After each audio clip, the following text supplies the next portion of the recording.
Curiga jadi korban mafia tanah, Kartika Putri laporkan 7 orang diduga oknum pelaku penggelapan sertifikat rumah warisan mendiang ibunya.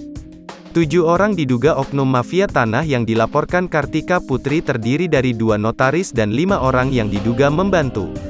Notarisnya 2 yang kami laporkan, yang diduga membantunya itu ada 5 orang, kata Kartika Putri ditemui Grid ID di Polres Bogor, Rabu, tanggal 13 Juli tahun 2022. Wanita yang akrab disapa Karput ini dengan tegas menyatakan sudah mengantongi nama dari 7 orang diduga oknum tersebut. Menurut Karput, 7 orang diduga oknum yang menggelapkan sertifikat rumah warisan ibunya sudah profesional menjalankan aksinya.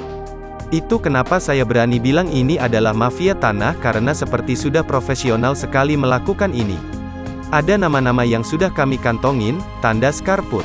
Diberitakan sebelumnya, Kartika Putri baru menyadari sertifikat rumah warisannya hilang setelah 1 tahun ibunya meninggal dunia.